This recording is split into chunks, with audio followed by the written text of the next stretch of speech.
Welcome back, y'all, and happy Saturday. Today, we're going to be talking about Hendon Hooker versus Joey Aguilar. We all know that Hooker came from Vautech, and he came off of a pretty poor season, and he comes to Tennessee with Coach Heupel and also with Coach Golish, but it's the same offensive system. Either way, had a great first year. Obviously, the second year, 2022, was even better.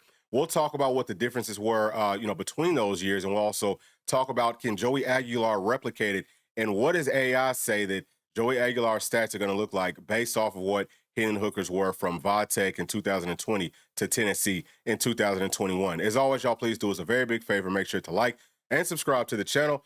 And we're going to start right here. This is going to be the passing map for Hendon Hooker in 2020. And y'all don't have to worry about it. I'm going to show you how these numbers actually look. But just look at the red areas. That's where the quarterbacks are the hottest. To the far right, you're going to see LOS. That means line of scrimmage. Then it's 10 yards, 20 yards, 30 yards, 40 yards. So y'all can see how his numbers look in 2020 with Vodtech. And we're also going to be taking a look at the film for all of these seasons, just with some of the highlights and things like that, and show you what the operation part of it does look like. So moving on to Hendon Hooker in 2021. This is his first year at Tennessee. Y'all can see how his numbers look. Again, same thing goes, right? Like there's only really one dark red area, and that is just like from the line of scrimmage to 10 yards on the right side. Typically for the right-handed quarterbacks, the right side is where they're the strongest at. Now let's take a look at Joey Aguilar's passing map from last season. Y'all can see that deep spot, that's a good look, right? Like, at least to me, I think that's a very, very good look. If Tennessee can hit on those deep passes consistently, then we'll be fine. But those numbers might not necessarily 100% correlate to what you're looking at here, just because all of that is relative. Now, this is showing you Hendon Hooker's actual numbers, right, from 2020 to 2021. Some of the things that stand out to me is looking at his deep ball accuracy that went down, right? But obviously he threw a lot more deep passes at Tennessee, but it went from 39% to 26%. His middle passes went from 62% to 53. The short went up, though, 70% to 74. And the same thing for everything that's at the line of scrimmage or behind the line of scrimmage, went from 86% to 91. Now, looking at Joey Aguilar, last year he was 31% on his deep ball accuracy. Okay, you can see that he had 9 touchdowns with 5 picks. That is not the best look. And then coming on down to his middle, he's at 50% there, 3 touchdowns to 2 picks. That looks pretty bad.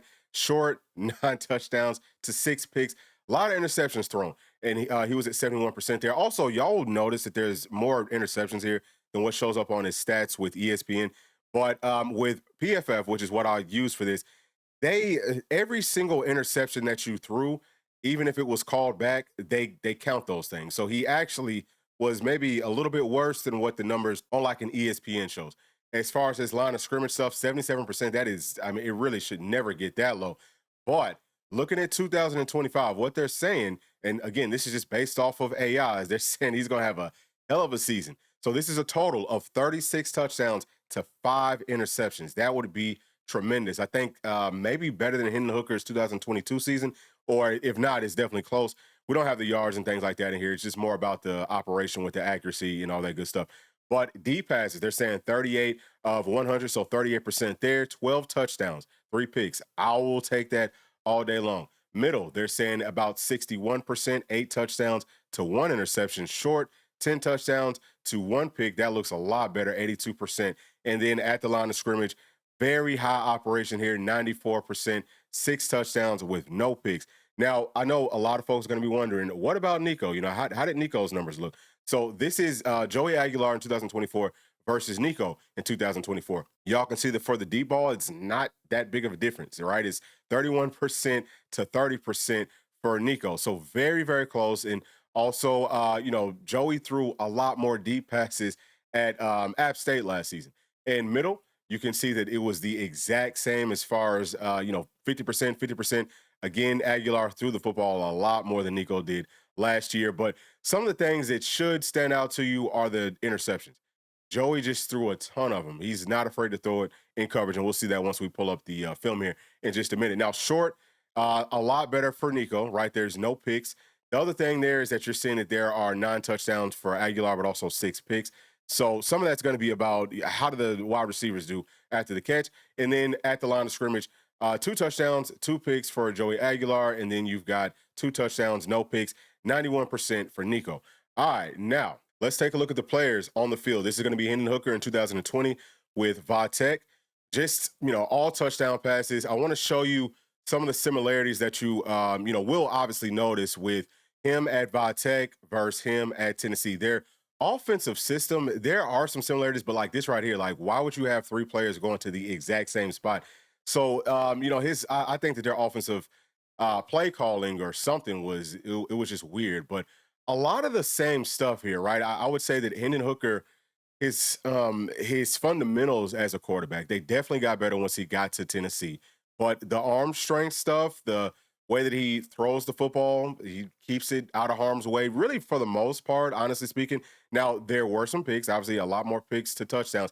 I just think that, like I was trying to like harp on there, it's more based off of what they were doing with their system. So that's something that we could maybe see get changed with Joey Aguilar, right? So here, this is a play that y'all will see pretty much this exact same play once we get to the 2021 clips with Tennessee. But yeah, I mean, you could tell that Hendo Cinco, at this point, I think he was number 2, but Hendon Hooker, you could tell that he had the skills necessary. Very, very strong arm. Now, this is him in 2021 with our offense.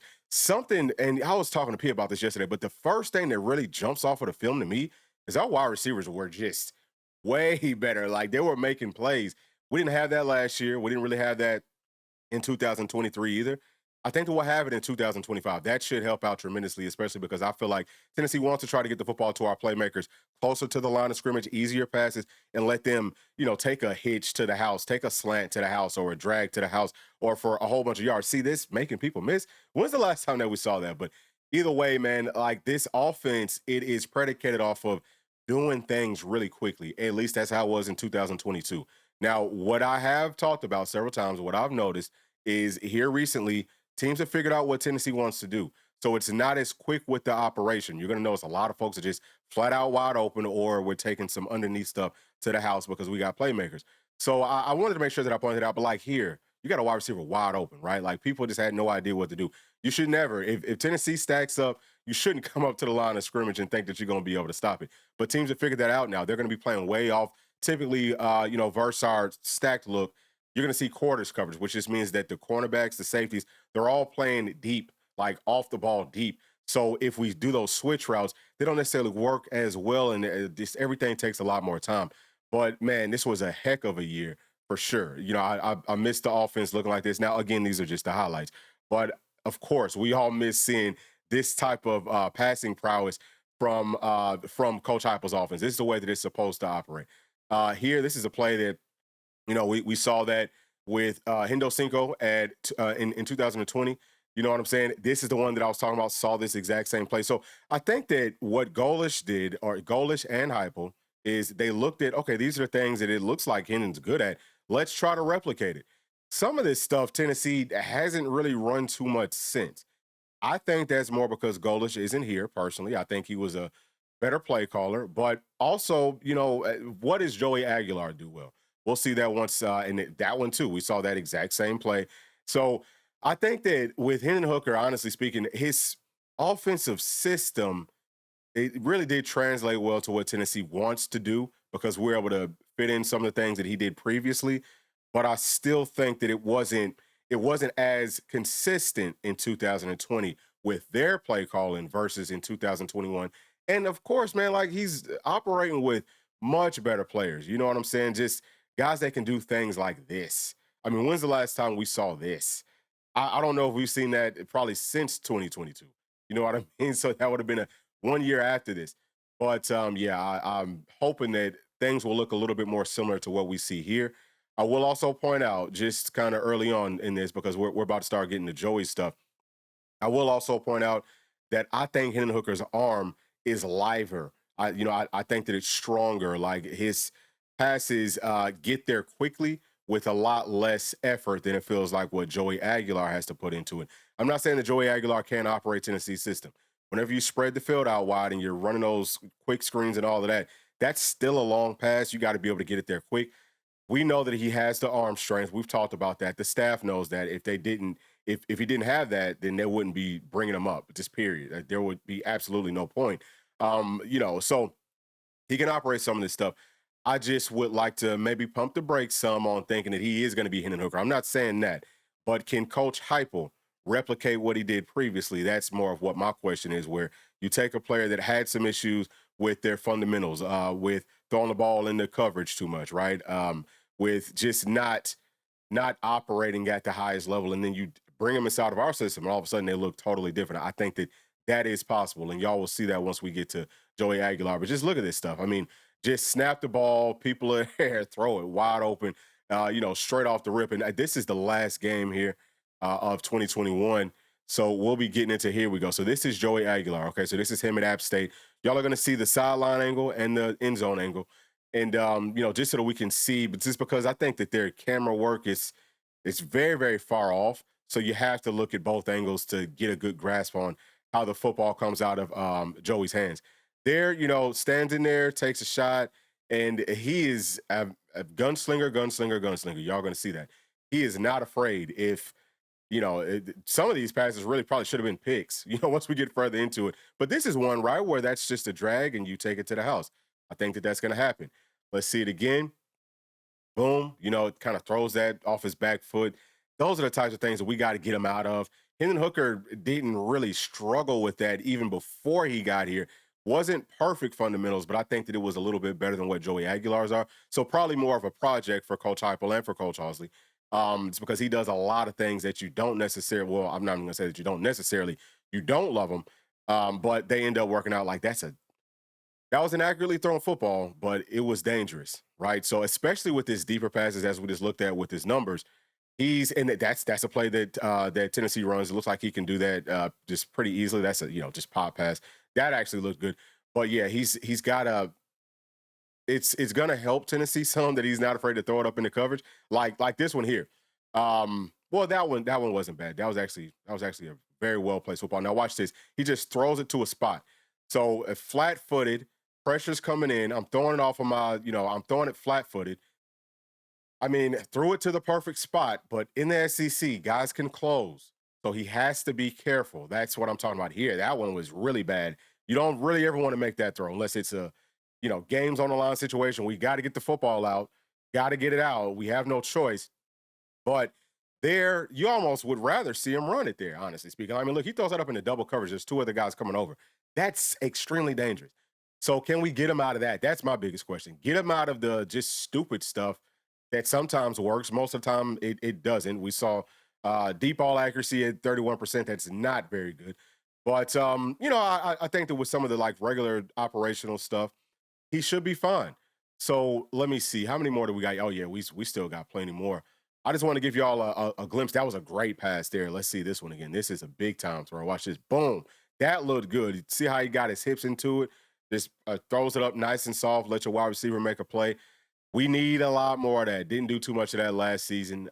Really didn't do too much of that in 2023 either. That's something that I would put more on our quarterbacks because, sometimes they did it, right? Like Nico started to do it more towards the end of 2024. But you got to just throw it up and let these playmakers make some plays sometimes down the field. It's better for them to sometimes come back to the football, maybe get that PI call. But, you let them be good athletes, and we've got a lot of those. Think about a Travis Smith at 6'3". He can go high point footballs. He's a dog. Think about a Brazel at 6'5". He can do the same thing. Actually, Nico had a really nice pass to him.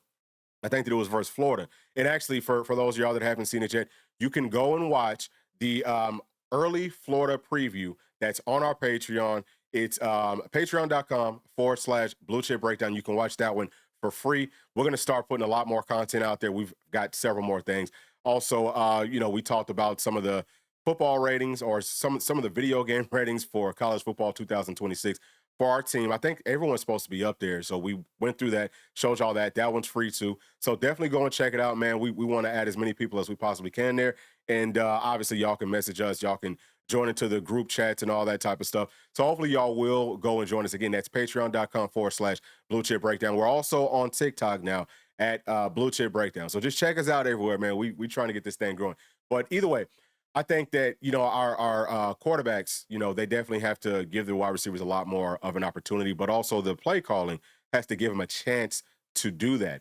We don't really, we haven't done that too much since Goalish left, honestly speaking. So I think that some of that's going to be on the quarterbacks. Probably most of it's on the quarterbacks. But at the same time, you got to look at what the offensive coordinators are doing with a dude like just a 3-step drop. This is just a straight fade. Whether it's a up the field fade or it's a back shoulder fade. We need a lot more of that. But that's going to do it, y'all. Just wanted to give y'all my overall thoughts, let you see how the quarterbacks look side by side with the numbers, with the actual play on the field. And I think that Coach Heupel can replicate a lot of a lot of the things that he did with Hendon Hooker back from 2020 to 2021. I don't think that we'll see with Joey Aguilar him getting another year. It might be possible. Some people have talked about him going to JUCO for 2 years, so he might get 2 more years. I don't know.